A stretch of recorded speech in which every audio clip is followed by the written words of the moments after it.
Blessed Trinity.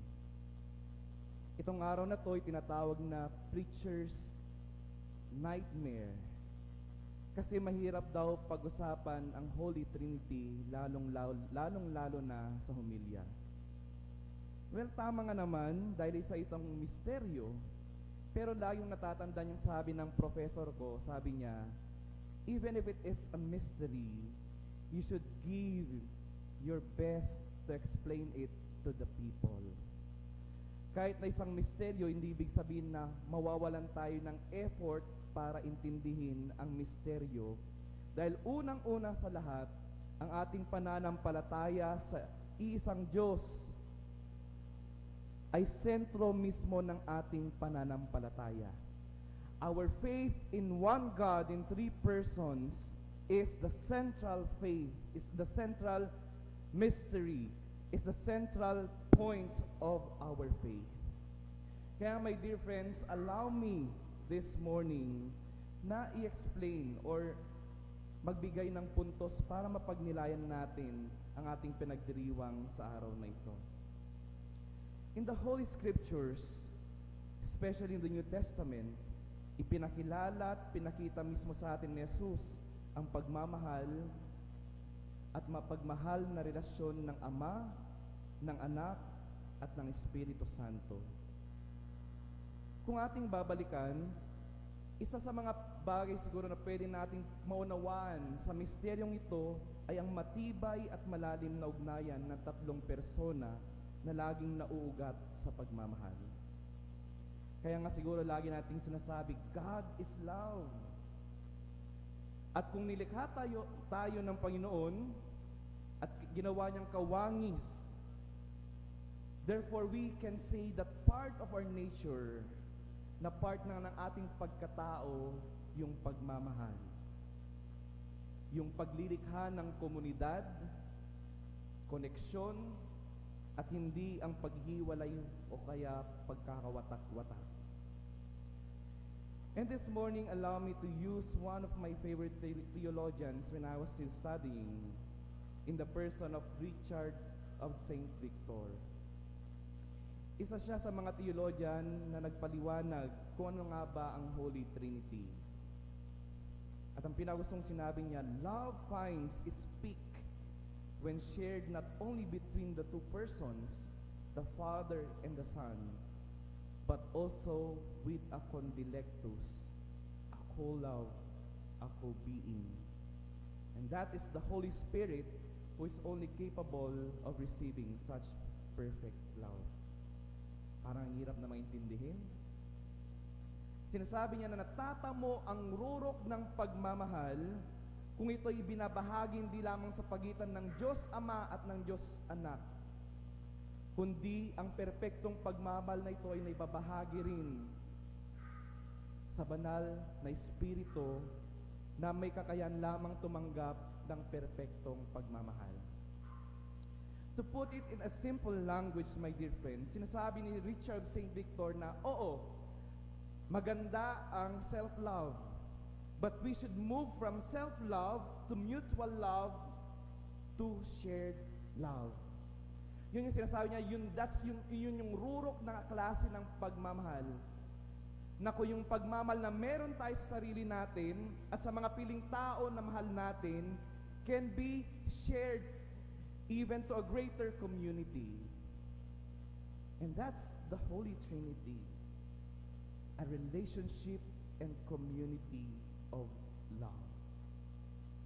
And therefore, my dear friends, isa sa bagay na pwede nating i-apply sa pang-araw-araw nating pamumuhay. Sinasabi ni Richard St. Victor na dapat habang tumatanda tayo, habang naniniwala tayo sa Holy Trinity, meron din paglago sa klase ng pagmamahal na meron tayo. Alam niyo dati nung bata ako, inis na inis ako sa nanay ko kasi hindi naman kami mayaman na pamilya. Pero sa probinsya, kapag nagluluto siya, laging merong nakalaan para sa kapitbahay. Kapag may mga simpleng selebrasyon, kahit konti yung handa, halos imbitahan na yung buong barangay. At inis na inis ako dahil alam ko na wala namang bumabalik. Inis na inis ako dahil wala namang mga material na bagay na binabalik sa nanay ko. Pero later on, did I realize that while it's true that my mother did not gain so much from this materially, pero she gained so many friends and connections in our community.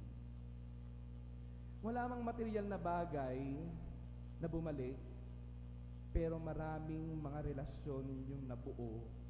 And I have seen that during her wake, na yung siguro yung importante naman sa buhay natin.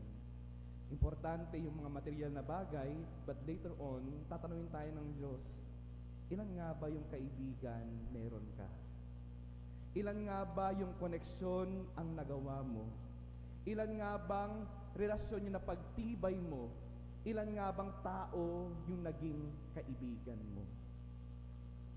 My dear friends, when we speak about the mystery of the Holy Trinity, we do not need to go that high because alam natin na mismo sa pang-araw-araw nating pamumuhay, kapag pinili nating magmahal ng higit pa sa ating pagmamahal sa ating mga sarili, when we go out from our loving, from loving ourselves and reach out to other people, that's the mystery of the Holy Trinity.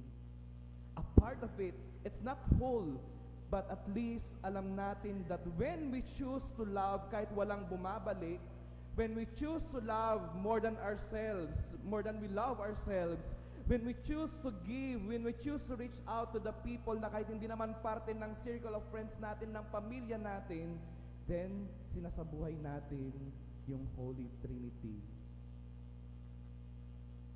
And that's why ang panalangin natin ngayong linggo na to, Lord, let me expand my kind of loving.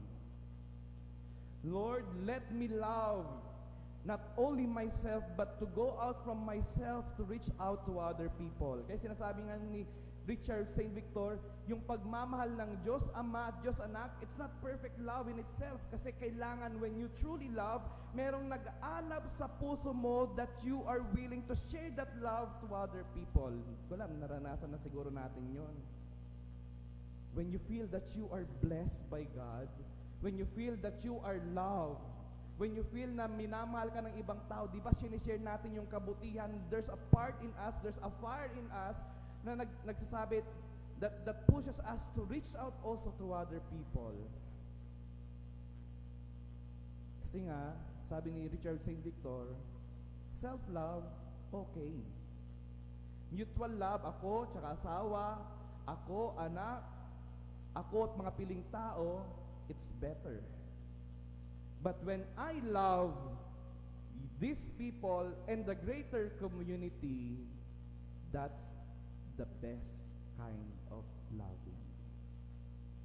Pagmamahal sa sarili, pagmamahal sa mga piling tao na malapit sa akin, at pagmamahal sa komunidad. That's the best kind of loving. So ngayon tanungin natin yung sarili natin. Anong klaseng pagmamahal meron ako? Hanggang level 1 lang ba yung pagmamahal sa sarili? Most of the time, level 2 lang tayo eh. We only love the people who can love us back. Minamahal lang natin yung mga taong mahalin tayo, kaya tayong mahalin pabalik. Yung asawa mo, yung anak mo, outside your family, wala na.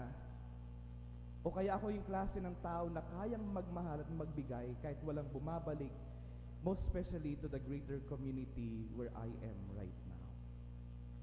Alam niyo, yung nanay ko, dati inis na inis ako, pero nung pagtanda ko, na-realize ko rin na hindi mo mabibili or walang material na bagay yung kayang pumalit sa mga kaibigan at relasyon na meron tayo. While we say we need these things, we need material things, at the end of the day, tao pa rin at relasyon yung hanapin natin. People who are willing to comfort us, people who will be there for us, people in a relationship that will push us and remind us that God is here no matter what happens. At sana yun yung mabuo natin mga kapatid, bilang tagasunod at naniniwala sa banal na santatlo, sana sa ating pagmamahal, sana sa ating komunidad, na ipapamalas natin yung pananampalatayang ito. And I would like to end this homily with a passage from Jesus Himself. Gusto mo ipaalala sa atin ngayon. Sinabi niya, di ba? There is no greater love than this, than to lay down one's life for your friend. Ang tunay na pagmamahal, hindi yan kinikinting.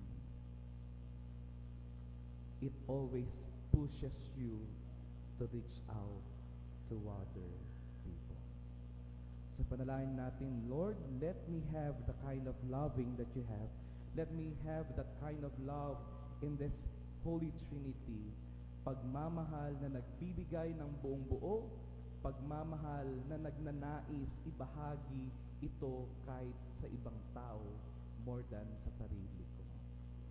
And if we can love beyond ourselves, yan ang misteryo ng banal na santatlo na sentro ng pananampalataya natin bilang mga Katoliko ay namumuhay. At kung makikita ng ibang tao, there's no need for us to give highfalutin words or terms dahil mismo ang buhay natin kayang ipaliwanag at iparamdam ang misteryong